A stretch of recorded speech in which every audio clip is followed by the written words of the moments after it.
भगवान राम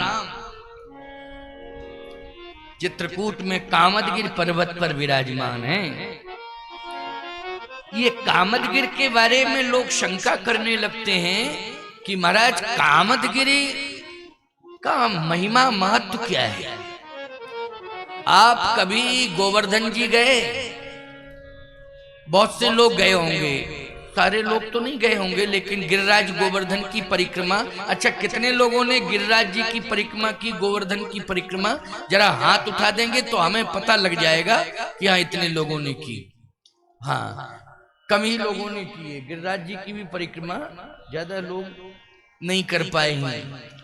लेकिन भागवत की कथा जब होती है तो गिरिराज जी की महिमा तो सुनते ही हो ना।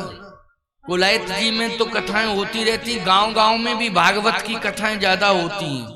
तो आपने भागवत की कथा में गोवर्धन जी महाराज की महिमा सुनी होगी। हाँ, सुनी है। बस जैसे गिरिराज गोवर्धन की महिमा है कि भगवान श्री कृष्ण ने, योगेश्वर परम योगेश्वर श्री कृष्ण ने गिरिराज जी की पूजा की, गोवर्धन की। ये द्वापर की चर्चा है। वैसे ही त्रेता में भगवान राम ने पर्वतों में, जैसे पर्वतों में भगवान कृष्ण ने गिरिराज जी की पूजा, गोवर्धन की पूजा की है, वैसे ही त्रेता में पर्वतों में भगवान राम ने कामदगिरि भगवान की पूजा की है। ये कामदगिरि का प्रमाण। रामा अवतार में कामदगिरि और कृष्णा अवतार में गोवर्धन। और सुनिए, गोवर्धन जी को आप कल्प वृक्ष मानते हो। जो लोग परिक्रमा करने के लिए जाते हैं, गिरिराज गोवर्धन जी उनकी मनोकामना पूर्ण करते हैं। वैसे ही कामदगिरि की परिक्रमा जो करते हैं, कामदगिरि भगवान उनकी समग्र कामनाओं को पूरा करते हैं। बस अंतर इतना है कि त्रेता में श्री राम ने कामदगिरि भगवान पर तपस्या की है, पूजन किया है, तो वो रामा अवतार के समय का पूजित पर्वत है। और वही राम जब कृष्ण बने द्वापर में, तो उन्होंने गिरिराज गोवर्धन की पूजा की है। इतना ही अंतर है। वो बड़े भाई हैं, ये छोटे भाई हैं, बस इतना ही अंतर है। विशेषता क्या है? विशेषता यह है कि भगवान जब 11.5 साल तपस्या किए, तो जब पूर्ण हुआ तब जाने लगे कामदगिरि से दूर लीला करने के लिए, तो पर्वतराज रोने लगे कि प्रभु आप मुझे छोड़कर जा रहे हैं। आप मेरे ऊपर बैठकर 11.5 साल तप किए, और उस तप का प्रभाव ये हुआ कि जितने ऋषि मुनि महात्मा बड़े बड़े तपस्वी सब तपस्या छोड़कर पर्वत की परिक्रमा की आपके तप के कारण। लेकिन आप चले जाएंगे तो फिर महिमा नहीं रहेगी। अच्छा, एक बात बताओ, ये मंच इसलिए अच्छा लग रहा है, सत्संग हो रहा है, और जब सत्संग नहीं होगा तो ये मंच पता नहीं, लोग बैठ जाएंगे फालतू की बकवासबाजी बैठ बैठ के करेंगे। क्यों भाई? हैं? कर सकते हैं। जब सत्संग नहीं हो रहा, खाली बैठे हैं, संसार की बातें करेंगे, दुनिया की निंदाएं करेंगे, बुराइयां, विरोध, जाने क्या क्या बैठ करके बोलो ईमानदारी से। ये सुंदर लगेगा उस समय मंच, नहीं। लेकिन आज ये मंच, सावधान, बड़ी बड़ी हवेलियां दिखाई दे रही हैं कोलायत जी में, बड़े बड़े भवन दिखाई दे रहे हैं कोलायत जी में, लेकिन कपिल देव भगवान की दृष्टि में सबसे महत्वपूर्ण ये सनातन धर्म का कथा का मंच है, जहां कथा हो रही है। और आप दूर दूर से सुनने के लिए आ रहे हैं, मंच के कारण आ रहे हैं। ये मंच पर कथा हो रही है, इसलिए आप आ रहे हैं।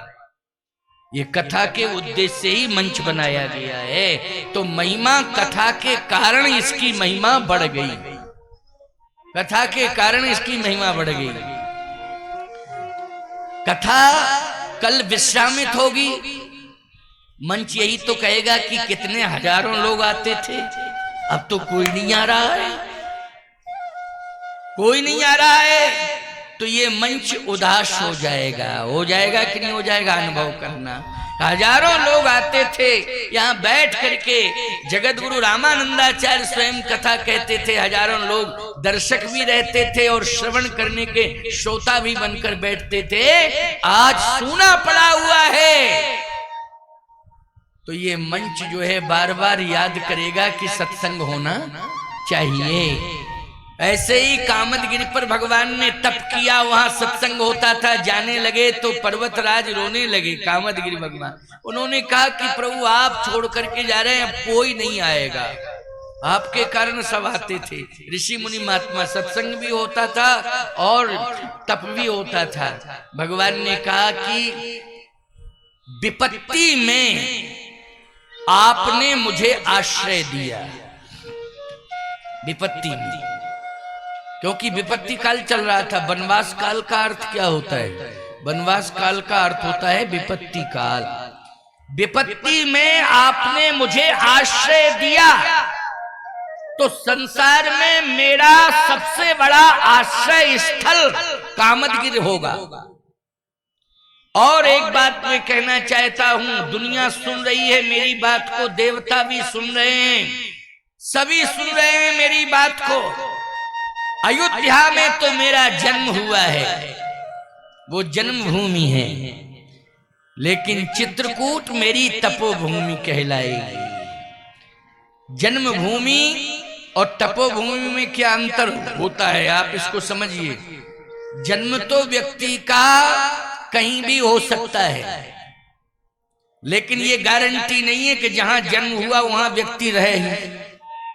लेकिन जहां व्यक्ति अपना कर्म करता है, कर्म क्षेत्र चुन लेता है, वहां निश्चित है वो कर्तव्य के कारण, कर्म के कारण, कर्म भूमि जहां होती है वहां रहता है। बोलो, अभी यहाँ कोलायत जी के ही तमाम लोग बाहर रह रहे हैं, बीकानेर के तमाम लोग कलकत्ता रह रहे, कोई मुंबई रह रहा, कोई सूरत रह रहा, कोई अहमदाबाद रह रहा। बोलो भाई, जन्म बीकानेर में हुआ, जन्म बीकानेर जिले में हुआ, जन्म बीकानेर जिले के किसी गांव में हुआ है, लेकिन लोग कर्म करने के लिए बाहर चले गए। बोलो, चले गए कि नहीं चले गए? तो सीधी सी बात यह है कि जन्मभूमि भले ही याद आती हो, लेकिन वो जन्मभूमि में रह नहीं रहे हैं। रह कहाँ रहे हैं? जहां पर कर्मभूमि है वहां रह रहे हैं। तो भगवान ने कहा कि मैंने जो तप किया है यही मेरा कर्म और सत्कर्म है, तो मेरी जन्मभूमि तो अयोध्या कहलाएगी, लेकिन तपोभूमि चित्रकूट होगी। जन्मभूमि से भी ज्यादा महत्वपूर्ण प्रभाव में चित्रकूट मेरी तपोभूमि होगी, और उसका श्रेय कामदगिरि आपको मिलेगा। मैं अपनी रिद्धियां सिद्धियां सब यहीं छोड़ के जा रहा हूं। जो मैंने रिद्धियां सिद्धियां प्राप्त की हैं वो सब आपको दे रहा हूं। और एक बात मैं जरूर कह रहा हूं, क्या कि अयोध्या में जन्म हुआ, लौट के जाऊंगा, तो एक दिन लीला पूर्ण होने के बाद अयोध्या से भी जाऊंगा, स्वधाम गमन लीला होगी मेरी, मैं अयोध्या छोड़ के भी जाऊंगा। लेकिन मैं वचन दे रहा हूं कि मैं चित्रकूट में से कभी नहीं जाऊंगा, मैं चित्रकूट से कभी नहीं जाऊंगा। कलयुग का एक प्रमाण मिलता है कि रानी महारानी गणेश कुंवर, ओरछा की महारानी गणेश कुंवर को भगवान ने वरदान दिया था। उन्होंने कहा मेरे साथ चलिए आप। अच्छा, आपकी भक्ति से मैं प्रभावित हूँ, जा रहा हूँ। तो झांसी बुंदेलखंड के पास टीकमगढ़ जिले में, अब तो निवाड़ी जिला हो गया है मध्य प्रदेश में, ओरछा एक मंदिर है, राम राजा सरकार का बहुत बड़ा मंदिर, बहुत दिव्य मंदिर है और प्रसिद्ध भी है और सिद्ध भी है। तो महारानी गणेश कुंवर राम राजा सरकार को, रामलला को ले आई थी कहाँ? ओरछा।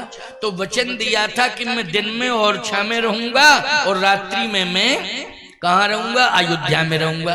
कलयुग का प्रमाण है। लेकिन चित्रकूट के लिए भगवान ने ये वचन दिया था कि याद रखना, अयोध्या से भी मेरी एक अंतिम लीला होगी, स्वधाम गमन लीला, मैं जाऊंगा, लेकिन चित्रकूट से मैं कभी नहीं जाऊंगा, सदा चित्रकूट में निवास करूंगा। ये पद्म पुराण के कौशल खंड में वर्णन आता है, भगवान की वाणी है कि मैं चित्रकूट में सदा निवास करूंगा। तो चित्रकूट शब दिन रहत, शब दिन रहत मानी हमेशा चित्रकूट में भगवान रहते हैं कामदगिरि पर्वत पर। इसलिए कामदगिरि पर्वत की परिक्रमा जो कर लेता है और दर्शन कर लेता है उसकी समस्त मनोकामनाएं पूर्ण हो जाती हैं। यह है कामदगिरि का महत्व। इसलिए उस पर्वत के ऊपर भगवान ने निवास किया तो पर्वत कल्प वृक्ष बन गया, भगवान राम के स्वरूप में हो गया। तभी तुलसीदास जी ने लिखा है कि ये राम का ही स्वरूप है। कामद भय गिरि, कामद भय गिरि राम प्रसादा, अवलोकत हरत विषाद। दर्शन करने मात्र से समस्त विषाद दूर हो जाते हैं और जितने प्रकार की आप कामनाएं लेके गए हो वो पूर्ण हो जाती हैं। यह है कामदगिरि की परिक्रमा का दर्शन का प्रभाव। भरत जी महाराज चित्रकूट प्रवेश कर रहे हैं और जब चित्रकूट धाम में प्रवेश किया भरत जी ने तो याद रखना गोस्वामी तुलसीदास जी ने क्या लिखा है। पाहि नाथ कही पाहि गोसाई,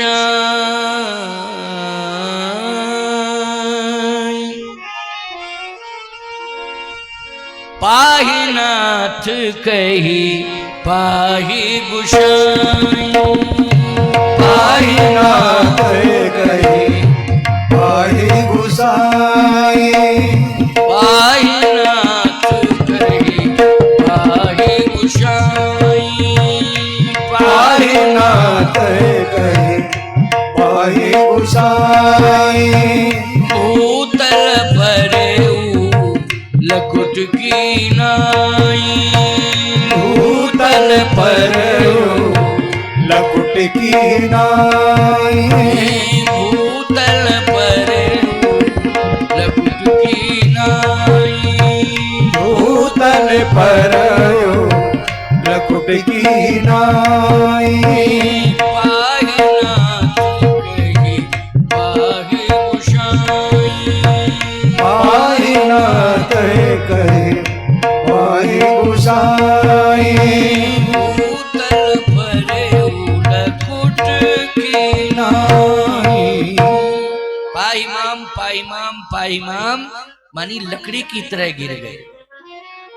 लकड़ी की तरह, जैसे लकड़ी जब गिरती है तो ये नहीं देखती है कि हम कहाँ गिर रहे हैं।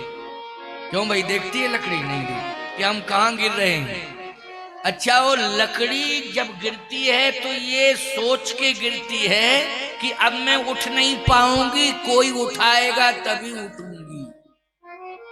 क्यों भाई, लकड़ी जब गिरती है तो ये भी सोचती है कि मैं अपने आप अब उठ नहीं पाऊंगी। गिर तो रही हूं अपने आप, लेकिन उठ नहीं पाऊंगी, कोई उठाएगा तभी उठूंगी।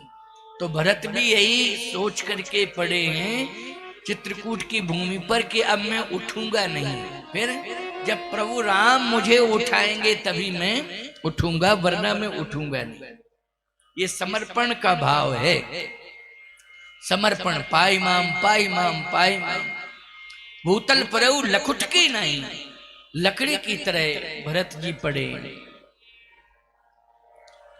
लेकिन उठाने वाले कौन है?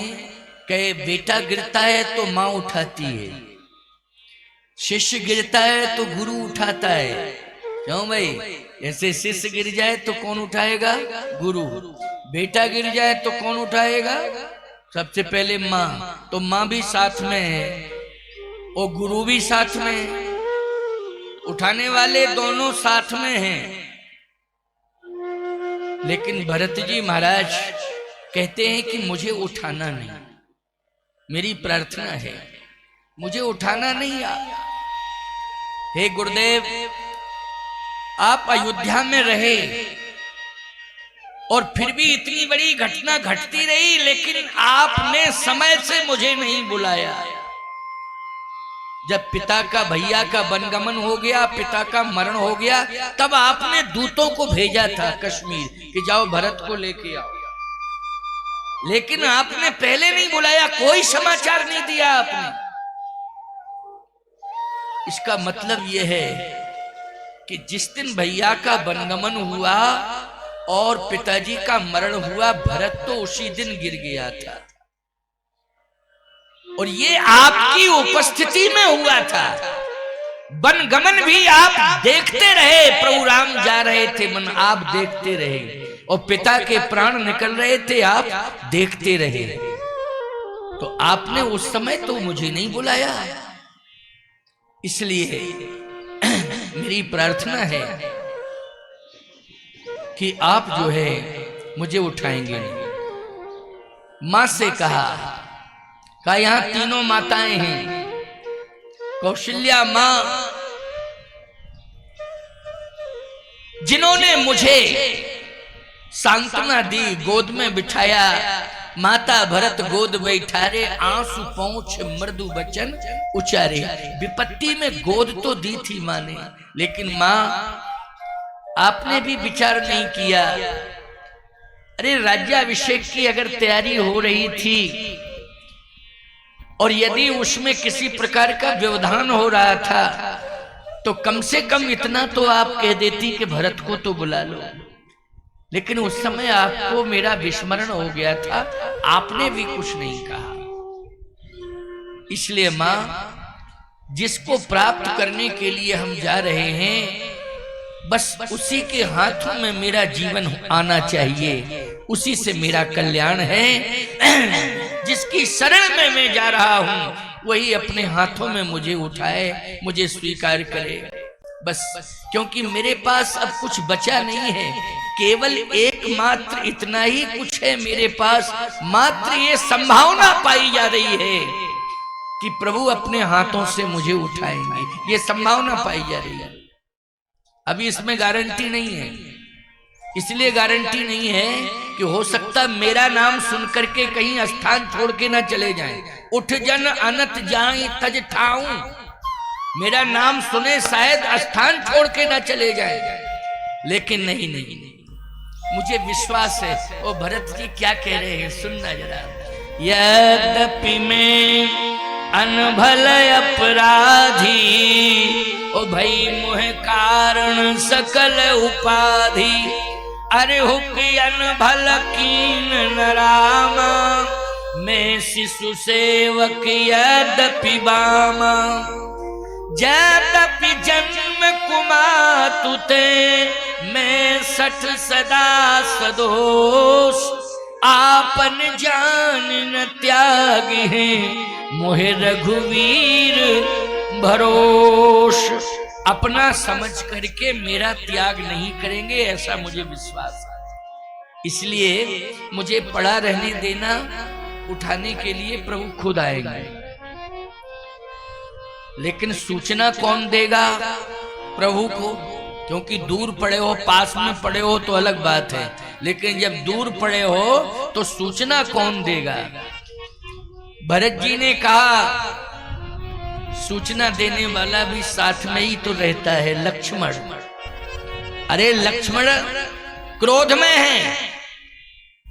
लक्ष्मण ने तो ये कह दिया था कि कुटिल कुबंधु को अवसर ताकी, और जान राम बनवास का की। कुटिल कुबंधु, ये कुटिल कुबंधु है, सुबंधु नहीं कुबंधु।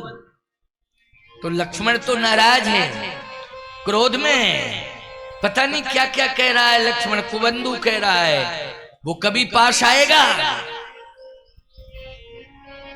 भरत जी ने कहा अगर प्रभु कृपा करेंगे तो निश्चित रूप से लक्ष्मण को प्रेरणा अवश्य देंगे, और लक्ष्मण को प्रेरणा देंगे तो लक्ष्मण मेरे बारे में कुछ ना कुछ अच्छा ही कहेगा, मुझे विश्वास है। क्योंकि प्रभु की प्रेरणा से ही जीव बोलता है अच्छा अच्छा, अपने विवेक से नहीं बोलता। अच्छा याद रखना, अपने दिमाग से कोई बोलता है तो आए बाएं साएं बकता है, और यदि अच्छा बोल रहा है तो प्रभु के द्वारा बुलाया जा रहा, बिन सत्संग विवेक न होई, विवेक न होई। सो विवेक जो जागृत होता है वो सत्संग से जागृत होता है।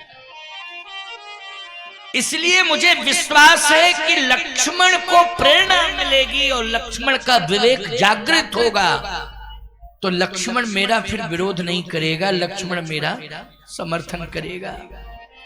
और हुआ यही, भगवान की प्रेरणा से लक्ष्मण का हृदय बदल गया, विचारों में परिवर्तन आ गया। इसलिए मैं कहता हूं कि भगवान के होके रहो तो ये जो तुम्हारे गलत विचार हो जाते ना बीच बीच में कभी कभी, ये कभी होंगे ही नहीं, नियंत्रण बना रहेगा।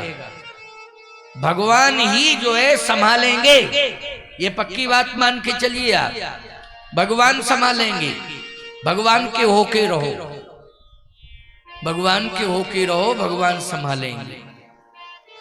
जैसे एक उदाहरण दे रहा हूं, किसान खेत में बीज डालता है, जब बीज बोता है वो तो घर से वो कितने साफ सुथरा करके ले जाता है खेत में बीज। क्यों भाई? पहले घर में उसको साफ किया जाता है, पूरे घर के लोग बैठ जाते हैं उसको साफ करते हैं। क्यों? क्योंकि खेत में ये बोने के लिए जा रहे हैं तो पहले उसकी सफाई होती कि नहीं। अब आजकल तो दुकानों से मिलता है, साफ किया हुआ मिल जाता है, लेकिन दुकान से भी मिला हो तब भी तो उसे साफ किया गया। जब आपने वो बीज को बो दिया फिर आप देखने जाते हो कि कितना अंकुरण हुआ। क्यों भाई? खेत में जाते होगे ना देखने, लेकिन जब आप देखने गए तो खरपतवार दिखाई दिया। क्या आपने खरपतवार बोया था पहले ये बताओ? आपने तो बहुत सुंदर साफ सुथरा दाना डाला था। क्यों भाई? साफ सुथरा दाना बोया गया था, लेकिन निकला क्या? पहले खरपतवार, फिर आपने उसको साफ किया। इससे ऐसा लगता है, सुनिए जरा, स्पष्टता आज नजर आ रही है कि हमारे जीवन में जो दोष हैं वो बिना ही प्रयास के आते, प्रयास नहीं करना पड़ता है। लेकिन सत्संग और सद्गुण ये प्रयास करने पर आते हैं।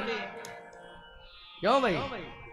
सत्संग और सद्गुण ये प्रयास करने पर आते हैं और दुर्गुण बिना ही प्रयास के आ जाते हैं। लेकिन बस बात यही है ना प्यारे, जब दुर्गुण आ जाएं और हम अगर सत्संग से जुड़े हैं तो निश्चित रूप से वो दुर्गुण धीरे धीरे निष्क्रिय और निष्प्रभावी हो जाते हैं, दूर हो जाते हैं, हमारा कुछ बिगाड़ नहीं पाते हैं। जैसे किसान देखता है खरपतवार को तो तुरंत हटाने की कोशिश करता है, वो करता है कि नहीं करता है? तभी उसे खेत में सफलता मिलती है। हमारे आपके जीवन में दोषों से दूर करने के लिए माध्यम यदि बनता है तो सत्संग बनता है। भगवान की प्रेरणा निरंतर होती रहती है। अगर हम भगवान की शरण में हैं तो प्रेरणा भगवान की निरंतर जारी रहती है और उसी प्रेरणा से दोष दूर होते रहते हैं। दोष तो आएंगे ही आएंगे, लेकिन वो दूर हो जाएंगे, आपका कुछ बिगाड़ नहीं पाएंगे। लक्ष्मण जी के जीवन में जो एक शब्द स्खलन हुआ, वो शब्द स्खलन ये था, कुटिल कुबंधु। बोलो ये शब्द स्खलन माना जाएगा कि नहीं? भरत जैसे संत के लिए क्या कह रहे हैं? कुबंधु। ये सुबंधु नहीं, कुबंधु है, ये कुटिली है, इस प्रकार से बोल रहे हैं। ये याद रखना, शब्द स्खलन है। लेकिन भगवान की शरण में है लक्ष्मण, इसलिए भगवान ने प्रेरणा देकर लक्ष्मण का हृदय परिवर्तन कर दिया और जो कुबंधु वाली भावना थी, जो दोष आया था, उसको दूर कर दिया।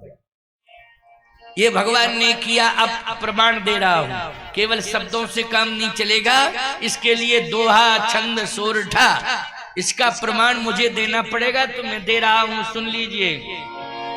बचन सप्रेम लखन पहचाने, बचन सप्रेम लखन पहचाने, ओ भरत प्रणाम करत जिय जाने। तो देखो भैया, ये कुबंधु वाला वचन ये दोष है। और सप्रेम बचन सप्रेम लखन पहचाने। बोलो भाई ये गुण है कि नहीं? और ये जो गुण आया है ये प्रभु की शरणागति पाने के कारण आया है। लक्ष्मण प्रभु की शरण में है, इसलिए प्रभु की शरणागति के कारण लक्ष्मण का जो शब्द दोष था वो दूर हो गया। और शब्द किसमें बदल गया? बोले कुबंधु कह रहे थे, कुटिल कह रहे थे, लेकिन अब क्या कह रहे हैं? बोले कहत सप्रेम नाही महिमा था, बचन सप्रेम लखन पहचाने। ओ भरत प्रणाम करत जिए जाने। लक्ष्मण जी ने देखा है कि आज हमसे गलती हो गई। मैं कह रहा था कुबंधु, मैं कह रहा था कुटिल, लेकिन नहीं, भरत न कुटिल है न कुबंधु है, भरत तो महान है, मुझसे भूल हो गई। तो भरत के पास क्यों नहीं गए? भरत के पास इसलिए नहीं गए कि मैं कौन सा मुंह लेकर जाऊं, कैसे मुंह दिखाऊं अपने बड़े भैया भरत को कि ऐसे संत के लिए मैंने, प्रेमी के लिए, ऐसे निष्कपट प्रेमी के लिए मैंने कुटिली कह दिया। निष्कपट है ना वो, निष्काम प्रेमी है, निष्कपट, मैंने कुटिली कह दिया। अब जा रहे हैं कहां? बोले प्रभु की शरण में। क्यों? बोले अब क्षमा कर सकते हैं तो प्रभु कर सकते हैं। बोलो क्षमा कौन कर सकते हैं? प्रभु कर सकते हैं। भरत तो कुछ कहेंगे ही नहीं, कुछ भी कहो भरत को, जो कहना हो सो कहो, कुछ नहीं कहेंगे। यही तो मानता है भरत की। लेकिन याद रखना, लक्ष्मण को ऐसा लग रहा है कि प्रभु ही मुझे क्षमा कर सकते हैं, बाकी तो और कहीं कोई गुंजाइश नहीं है। भगवान की शरण में पहुंच गए लक्ष्मण। आंसुओं की धार लगी है, रो रहे हैं कि मुझसे गलती हो गई, मुझसे गलती हो गई, मुझसे गलती हो गई। क्यों भैया? ये भी तो गुण है कि भूल हो जाए, भूल को स्वीकार करना। बोलो इसको क्या कहते हैं? इसको गुण कहते हैं। और गलती करो और गलती को स्वीकार करो, यह है दोष। और गलती करने पर गलती को स्वीकार करो, पश्चाताप करो, प्रायश्चित करो, तो ये क्या है? ये है गुण। लक्ष्मण जी का गुण दिखाई दे गया, दोष दूर हो गया, गुण दिखाई दे गया। लक्ष्मण जी रो रहे हैं, आंसू निकल रहे हैं, मुझसे गलती हो गई, ये मन में सोच रहे हैं। हमेशा इस बात को स्वीकार करो, गलतियां तो सबसे होती हैं। संसार में जो आया है ऐसा चैलेंज नहीं किया जा सकता कि उससे गलती नहीं होगी। केवल परमात्मा एक ऐसा है जिससे कोई गलती नहीं होती है। मनुष्य हो तो गलती होगी, चैलेंज मत किया करो, कोई नहीं कर सकता है चैलेंज। हम इस व्यासपीठ पर बैठे हैं, महात्मा हैं, हम भी चैलेंज नहीं कर सकते। ये चैलेंज करना ये हमारी अज्ञानता मानी जाएगी। लेकिन फिर बस अंतर इतना है कि गलती हुई फिर दोबारा गलती नहीं करते हैं, पुनरावृत्ति नहीं करते उसकी, बस यही है अच्छाई। क्यों भाई? दोहराना नहीं है गलती को, तो भगवान क्षमा कर देते हैं, कोई बात नहीं, गलती हो गई लेकिन तुम दोहराते नहीं हो, तुम में परिवर्तन आ गया है, तो ईश्वर स्वीकार कर लेता है। गलतियों की पुनरावृत्ति नहीं करना चाहिए, दोहराना नहीं चाहिए गलतियों को। आज गलती पर गलती लोग कर रहे हैं, दोहराते चले जा रहे हैं और मान भी नहीं रहे हैं। बताने के बाद, समझाने के बाद समझ नहीं रहे हैं, मान नहीं रहे हैं, और समझ भी रहे हैं तो स्वीकार नहीं कर रहे हैं। दुर्योधन जैसी स्थिति आ गई ना। भगवान ने कहा क्यों दुर्योधन, ये तुम जो पांडवों के साथ दुर्व्यवहार कर रहे हो ये अधर्म है कि नहीं? दुर्योधन कहता हाँ है तो अधर्म, तो जानते हुए अधर्म क्यों कर रहे हो? बोले मैं धर्म भी जानता हूँ, अधर्म भी जानता हूँ, लेकिन मेरे हृदय के अंदर कोई ऐसी ताकत बैठी है, जैसा वो कहती है वैसा ही मैं करता हूँ। तो वही अधर्म की ताकत थी। किसकी ताकत थी बोलो भाई? अधर्म की ताकत थी। इसलिए वो जैसा कहती थी दुर्योधन से वैसा ही दुर्योधन करने लगता था। तो रामचरितमानस में आप देखें कि लक्ष्मण ने परिवर्तन किया है। क्यों? ताकत किसकी है? लक्ष्मण के हृदय में, याद रखना। सत्संग की ताकत है, प्रभु प्रेरणा की ताकत है। इसलिए उसने वाणी का दोष दूर कर दिया प्रभु प्रेरणा ने, और शरणागति में ले लिया, और अपनी शरण में ले लिया लक्ष्मण को। और शरण में जब लिया तो लक्ष्मण से पूछ रहे हैं भगवान, क्यों रो रहे हो, ये बताओ, रोने का कारण क्या है, क्यों रो रहे हो? लक्ष्मण जी ने कहा, इसलिए रो रहा हूं भैया। हाँ बताओ बताओ क्या बात है? मुझसे भूल हो गई। क्या भूल हुई? मुझसे भूल हुई है कि मैंने भरत भैया को कुछ कह दिया। भरत कहाँ है? भरत? अच्छा, यहां बैठे बैठे तुमने कह दिया अयोध्या में भरत है? तुमने कहे नहीं नहीं, अयोध्या में नहीं है। फिर कहाँ है?